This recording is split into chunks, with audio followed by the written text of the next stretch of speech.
खबरों में बने रहने के लिए सब्सक्राइब करें और बेल आइकन दबाएं। नमस्कार, T20 वर्ल्ड कप पर आप न्यूज इंडिया पर देख रहे हैं सबसे बड़ी कवरेज। मैं हूं आपके साथ करुण कुमार और हमारे साथ मौजूद है हमारी सहयोगी चारुल और अनुज।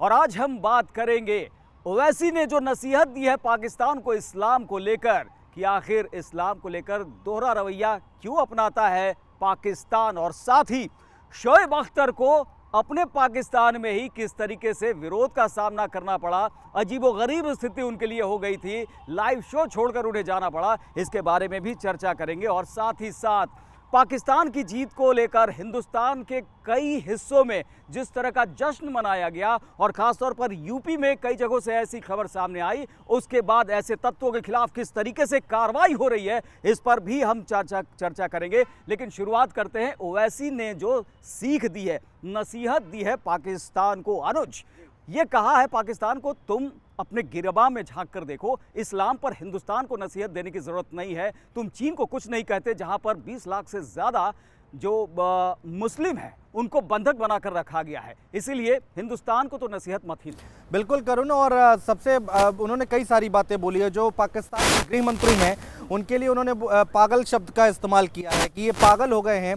क्रिकेट अपनी जगह है और इस्लाम अपनी जगह है, इन दोनों चीज़ों का क्या लेना देना। और लगातार हम जब शो कर रहे हैं करुण, तो ये बात ज़रूर उठा रहे हैं। जो पाकिस्तान में ये बात हुई, वो गृह मंत्री जिन्होंने कहा था कि ये इस्लाम की जीत है। बहुत सारे लोग हिंदू मुस्लिम के एंगल से इसको देख रहे हैं। नमाज वकार यूनिस वाला किस्सा आपको पता ही होगा, उन्होंने माफ़ी मांग ली है।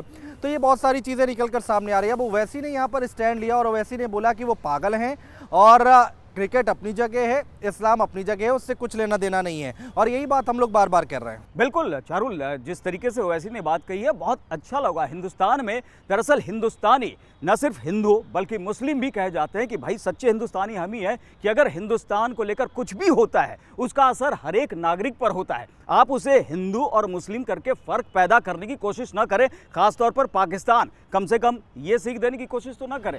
देखिए, सबसे अच्छी बात क्या है करुण जी, कि ओवैसी की जब हम जिक्र करते हैं, उनका नाम आता है, तो विवादों का एक जिसे कहें फेहरिस्त खुल जाती है। लेकिन यहाँ पर जिस तरह उन्होंने समझदारी दिखाई है वो वाकई काबिल तारीफ है। जब उन्होंने कहा कि हम अपने घर का मसला देख लेंगे, आप अपने घर का मसला देखिए, यानी यहाँ पर ये पता चलता है कि, और बहुत अच्छी चीज़ जो उन्होंने कही है कि आखिर इस्लाम का खेल से मतलब क्या है। जो पाकिस्तान की गृह मंत्री है, उन्होंने बयान भी दिया था कि पाकिस्तान की जीत पूरे इस्लाम की जीत है, मुसलमानों की जीत है, दुनिया भर के मुसलमानों की जीत है।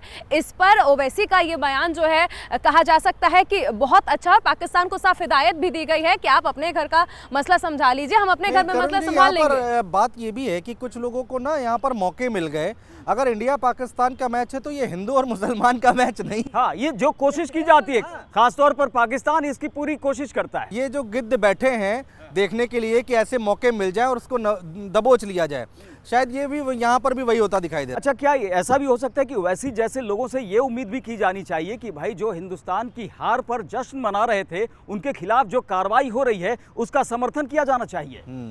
नहीं, देखिए, जो कार्रवाई हो रही है और उसका उत्तर प्रदेश की अगर हम बात करें तो उत्तर प्रदेश में योगी आदित्यनाथ की सरकार ने बड़ा अच्छा स्टैंड लिया है और ढूंढ के निकाला जा रहा है कि कौन नारेबाजी कर रहा था, उसके खिलाफ कड़े कानून। अब आप सोचिए, कानून ऐसे हैं कि उसमें ज़मानत नहीं है, आप नौकरी कहीं नहीं कर सकते, आपका करियर ख़राब हो जाएगा। और सही भी है, अगर हमारे देश के खिलाफ कोई आवाज़ उठाता है, देशद्रोही नारे लगते हैं या फिर पाकिस्तान जिंदाबाद के नारे लग रहे हैं पाकिस्तान की जीत पे, तो ये इससे बुरी बात तो। लेकिन महबूबा मुफ्ती जैसे लोग वो तो कहते हैं ना कि भाई उनको देखना चाहिए, वो एक क्रिकेट मैच का जश्न मना रहे हैं, एक रिजल्ट था, एक नतीजा था, दो टीमों के बीच ये मुकाबला था, कुछ ऐसे भी तत्व तो हैं चारुल यहाँ पर। देखिए करुण जी, मुझे लगता है कि जब हम इस तरह के मामले देखते हैं तो कहीं ना कहीं आपने महबूबा मुफ्ती का जिक्र किया, ऐसे ही लोग हैं और ऐसे ही नेताओं से ऐसे अराजक तत्व जो है उन्हें बल मिलता है और इसी के बाद इनकी हिमाकत होती है कि इस तरह के कार्य कर रहे हैं। देखिए, पाकिस्तान की जीत पर जश्न मनाना है तो पाकिस्तान वाले बनाए, लेकिन हिंदुस्तान में रहकर आप हिंदुस्तान का खा रहे हैं, हिंदुस्तान का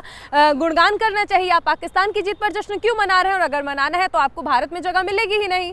और जिस तरीके से ओवैसी ने ये बात कही है अनुज, आपको लगता है कि अब ये मैसेज जाएगा, क्योंकि उनके फॉलोअर्स भी बहुत बड़ी संख्या में है और ये एक अच्छा संकेत है, कम से कम ये स्टेटमेंट अगर देखें? नहीं, ये बहुत बड़ा मैसेज जाएगा। और दरअसल क्या है कि जब पाकिस्तान हमारे खिलाफ कुछ करता है, इस तरह की बयानबाजी होती है, तो वो ये सोचता है कि यहाँ के कुछ लोग हैं जो उसका साथ देंगे। लेकिन ऐसा ये में एक मैसेज गया ओवैसी की तरफ से कि भाई ठीक है, ये हमारा घर है, हम हिंदुस्तानी, हम यहाँ हमारे मुद्दे हैं, हम इन्हें सुलझाएंगे आपस में, हम प्यार से मोहब्बत से लड़के झगड़ के करेंगे, तुम्हें दखल देने की कोई बिल्कुल कोई भ्रम पैदा ना हो किसी को। और यूपी सरकार ने जिस तरह से देशद्रोह के मुकदमे ऐसे लोगों के खिलाफ दर्ज करने की बात कही है, वो भी एक बहुत अच्छा स्टैंड है, ताकि ऐसे लोगों को एक सबक मिल सके और आने वाले समय में ऐसी चीजें दोबारा ना हो। और ये तो देखिए ना कि आप पाकिस्तान के लोग हिंदुस्तान में क्या कुछ हो रहा है या उसको प्रभावित करने की कोशिश करते हैं, लेकिन उनके अपने पाकिस्तान में क्या हो रहा है। शोएब अख्तर बहुत बड़े सेलिब्रिटी हैं, कहते भी हैं, और इसी अंदाज में वो जाकर टीवी पर बातें भी बोलते हैं, लेकिन उन्हें ही बीच शो में छोड़ के जाना पड़ा। हाँ, उनको शो से छोड़ के जाना पड़ा। वो पूरा मैंने देखा, उनका जो पाकिस्तानी चैनल है उस पर चल रहा था। दरअसल वहाँ का वो PTI करके कुछ था चैनल, और वो गवर्नमेंट चैनल है। जी हाँ, PTV उसका है, और उसमें स्पोर्ट्स के प्रोग्राम चल रहे थे, और उस पर सब इंटरनेशनल प्लेयर भी बैठे हुए थे। विवियन रिचर्ड्स जैसे खिलाड़ी, महान खिलाड़ी रहे, वो भी उसकी बेइज्जती होना।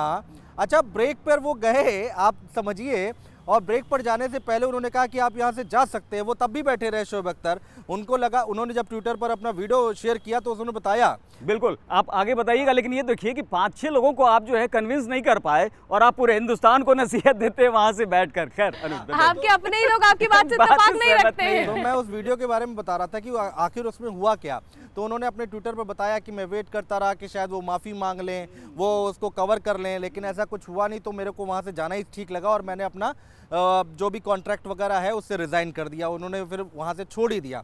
तो ये एक गया, पूरी दुनिया में मैसेज गया। वैसे भी काफ़ी विवादास्पद खिलाड़ी रहे हैं, जो वो फील्ड पर किस तरीके के कुछ उनके जो काम हुआ करते हैं उसको लेकर भी उंगलियां उठी हैं, और वैसे भी बयान देने में कुछ वो बहुत आगे रहते हैं। लेकिन विलेन की बात यहाँ पर हो रही है, ज़रा उनकी भी चर्चा कर लेंगे, क्योंकि भारतीय टीम को एक विलेन का सामना करना पड़ा था पाकिस्तान के खिलाफ मुकाबले में, और वो विलेन हो सकता है कि न्यूजीलैंड के खिलाफ भी देखने को मिले। और ये विलेन कोई शख्स नहीं बल्कि ओज फैक्टर है, ड्यू फैक्टर है, और अनुज इससे किस तरीके से निपटे, ये एक बड़ी चुनौती होगी। नहीं, वो हमने देख लिया पाकिस्तान में, हमें क्या झेलना पड़ा हमने देखा। ड्यू फैक्टर क्या था, क्या अब क्या है कि आउटफील्ड स्लो हो जाएगी, बॉल पर आप ग्रिप कैसे बनाएंगे अगर हम देखें तो। और यहाँ पर ये तो आप बहुत अच्छे से समझा सकते हैं कि इसका तोड़ क्या है। बिल्कुल, यहाँ पर ग्राउंड गीला हो जाता है, और जब ड्यू वहाँ पर बहुत ज़्यादा होने लगता है, जैसे जैसे वो समय, वो रात का समय भी होने लगता है, तो उसके बाद जो है वो ड्यू वहाँ पर ये फैक्टर इतना ज़्यादा ये है कि जो टीम टॉस जीत रही है वो पहले गेंदबाजी करने का फैसला कर रही है, ताकि वो बाद में जो उसकी ग्रिप जिसकी बात कर रहे हैं वो गेंद पे पकड़ आपकी नहीं बनती है। गेंद ज़रा ये देखो, और ये जो गेंद जो है ना, जब आप इसको आप अपने हिसाब से स्पिन कराने की कोशिश करते हैं या मूवमेंट कराने की कोशिश करते हैं, तो आपको वो होल्ड नहीं मिलता है, यानी आपकी उंगलियों का जो कमाल हो पाता है वो आप उस पर नियंत्रण नहीं रख पाते हैं, और कुछ कैचेस छूटने वाले चक्कर आप देखें। तो इस तरीके से लोग बचना चाहते हैं, पहले बैटिंग अगर वो करेंगे तो उसको बाद में बॉलिंग करना पड़ेगा, इसलिए टॉस जीतकर आप देखिए कि ये, और सिर्फ एक मैच हुआ सिर्फ अफगानिस्तान ने जीता। उसके बाद जो भी मैचेस हो रहे हैं, टॉस जीतने के बाद लोग पहले गेंदबाजी कर रहे हैं, उसके बाद मैच आसानी से जीत ले रहे हैं। इसीलिए बॉल को बार बार रब करते हैं, बार बार टॉवल से पोंछते हैं। बिल्कुल, इतना ज़्यादा वो है कि उससे भी कंट्रोल में नहीं आ पाता। तो इससे अब देखना होगा कि करुण किस तरह से टीम इंडिया इससे पार पाती है, और टॉस बहुत अहम होगा इस हिसाब से देखा जाए तो। बिल्कुल, लेकिन टॉस आपके नियंत्रण में है नहीं, वो तो किस्मत का खेल है, इसीलिए इसको किस तरीके से आप तैयारी करें, किस तरीके से हमें ड्यू के फैक्टर्स को। और आपको बता दें कि NCA में, बेंगलोर में, नेशनल क्रिकेट एकेडमी में, उसमें ट्रेनिंग बाकायदा दी जाती है कि इस फैक्टर से आप कैसे निपटें। तो इसलिए जो बेसिक ट्रेनिंग हुई होती है, आप उसको ध्यान में रखते हुए, महेंद्र सिंह धोनी भी साथ में है, और वो किसी भी मुश्किल से निकालने में माहिर है। अच्छा करुण जी, ये जो ड्यू फैक्टर है, इसका कुछ असर जो अभी हमने बॉलिंग की बात करी, लेकिन जो प्लेयर्स होंगे जो फील्डिंग कर रहे होंगे, जब वो दौड़ेंगे बॉल के पीछे, या फिर क्योंकि रन लेने में तो मुझे लगता है कि बहुत ज़्यादा दिक्कत नहीं होती होगी, लेकिन क्या फील्डिंग में भी इसका असर पड़ेगा? बिल्कुल, जैसा कि हमने कहा कि बॉल पे आपका होल्ड जो है वो कम होने लगता है, तो जब आप होल्ड ही नहीं कर पाएंगे तो जब वो कैच के समय में भी आपके हाथ से फिसलने का वो खतरा बना रहता है। इसीलिए पहले वो लोग फील्डिंग कर ले रहे हैं टॉस जीतने के बाद, ताकि उस समय जो है वो ओस उतना ज़्यादा नहीं फील्ड पे होता है। जैसे जैसे समय बीतता जाता है, ड्यू जो है बहुत डेंस होता जाता है, तो जितना ज़्यादा फैलेगा उतना ज़्यादा वो बॉल हमेशा फिसलती रहेगी, गीली होती रहेगी गेंद, और गीली होती रहेगी तो आपका होल्ड उस पर से हटता जाएगा। इसीलिए ये एक बहुत बड़ी चुनौती बनकर उभरा है, और इसीलिए ये भी कहा जा रहा है कि मैचेस के टाइमिंग को लेकर क्या कुछ और भी एडजस्टमेंट हो सकते हैं, इस पर चर्चा भी हो रही है। बिल्कुल बिल्कुल, और चारुल, सबसे बड़ी बात है जब आप बैटिंग करोगे ड्यू के दौरान, तो ग्राउंड गीला हो रहता है, तो कहते हैं ना कि गोली शॉट मारा है, वो बॉल गोली की तरह जाती है, उसको कहते हैं गोली शॉट मारा है। मैं गलत तो नहीं कह रहा हूँ? नहीं नहीं, बिल्कुल सही है, बिल्कुल सही। गेंद निकल जाएगी, आप देखते रहेंगे यहाँ पे। लेकिन वैसा नहीं हो पाता, बॉल स्लो हो जाती है, बाउंड्री जाने में थोड़ा दिक्कत होती है। दिक्कत हो, लेकिन फील्डर्स के लिए ज़्यादा वो दिक्कत हो जाती है, इसलिए जो है वो पहले आप वहाँ पर ये बॉलिंग कर लें और उसके बाद जो है बैटिंग करते हुए मैच जीत रहे। चलिए, ये इन तमाम चुनौतियों से ऐसा लगता है कि भारतीय टीम निश्चित तौर पर उभरेगी और उसके पास ये वक्त था। अब 31 तारीख को मुकाबला है और किस तरीके से टीम इंडिया तैयारी कर रही है, कैसा वो नतीजा होता है, किस तरीके के और फैक्टर सामने आते हैं, तमाम अपडेट्स हम आप तक पहुँचाते रहेंगे। आप देखते रहिए न्यूज़ इंडिया।